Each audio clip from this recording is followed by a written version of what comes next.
Hey everybody, video number 16. Hopefully YouTube will help help me out a little bit. I can get this video up and running nice and quickly. Otherwise, I'll find a way to get this video to all of you. Thank you so much for watching. Thank you for your support. I'm here now with Button. Hey Button. Hey Button. And a couple of recent things that I've seen, read, posted online,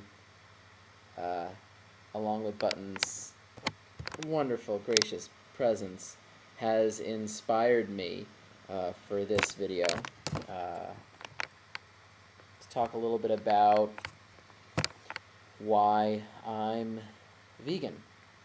I adopted a vegan lifestyle. Hey Button, you want to be part of it? Hopefully Button will join in a little bit more.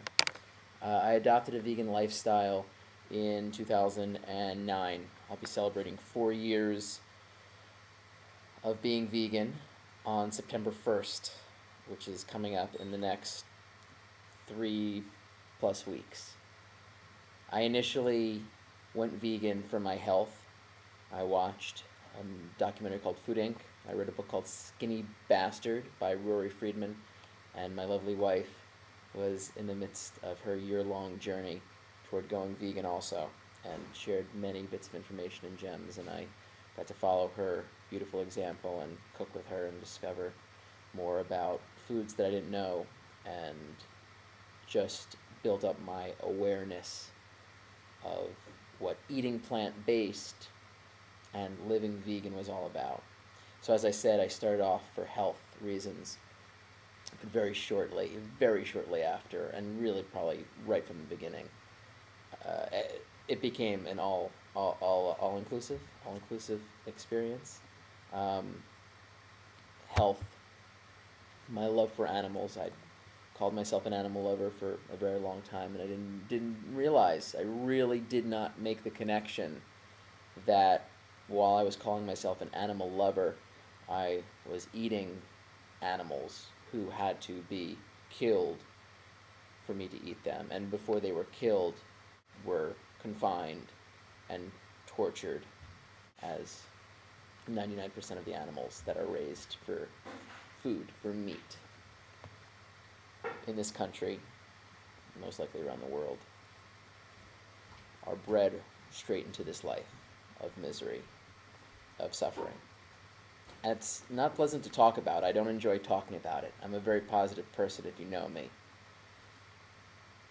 I just saw an unfortunate post online of a man who strapped an explosive to his dog and blew him up. And at the moment, the courts are not charging him with animal cruelty because the dog didn't suffer. The dog died instantly. And it just hits right here, because these last 4 years since I made the connection and made an active choice to adopt a healthful, for me, but responsible and compassionate lifestyle, also for me, but for a much wider reach, for animals in general, both human and non-human, for our world, for our planet, for animals like Button.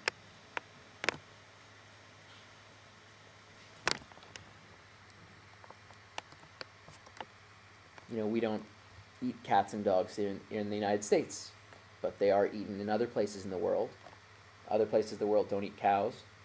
We do. Some places in the world eat horses. We don't. Or we might be.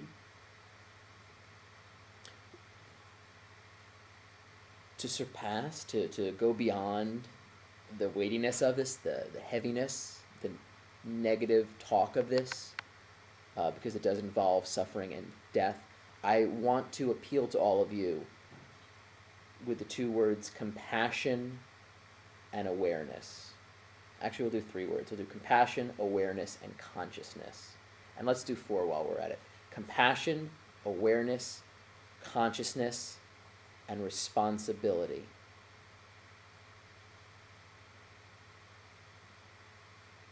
how can we say we're any of those four if we do it on such an incredibly limited basis?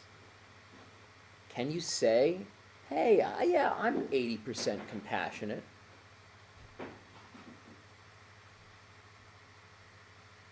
What does it mean to be 50% aware? Half knowing exactly what you're doing, deep down, knowing what you're doing, and doing it in alignment with who you are, and half just, what the hell? This is fun. This is convenient. This is nice. I don't judge. I went on my own journey in my own time for my own reasons.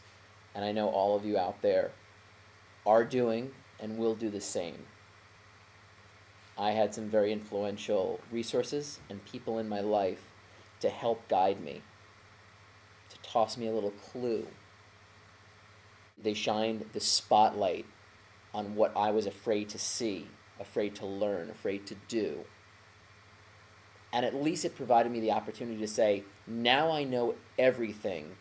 I will make a choice that best suits me, who I am, Stephen Todd Smith as a person, who I am, my purpose, what I believe inside, what will be the best for me and the greater good. Because that's the thing. In this life, we have the opportunity to do what is best for us and everyone else, all in one motion, all at the same time, with one action, with one thought, with one feeling. It doesn't have to be separate. We don't have to say, you know what, I'm going to do this for me, and then I'll do a little something for everyone else a little bit later. We can put it all together. And so that awareness, that compassion, that consciousness, and that responsibility can be complete within you. I'm still going on my journey. I am doing my best, and I know it, to lead the best life I can while I lead a life of all four of those words for everyone else, for all of you. Because we deserve a world that is full of awareness, that is full of compassion, that is full of consciousness, and that is full of responsibility. That is a beautiful, beautiful world. And we just need to all help each other by leading by example, by allowing ourselves to be vulnerable. Take the blankets off. Take the blinders off. And allow ourselves to see. And then make the choices that resonate the most with ourselves, our beliefs, and what is best for everyone. That's the type of world that we want to live in. Same with Button. Button wants to live in that world too. Video number 16. Thanks for getting deep with me. See you tomorrow.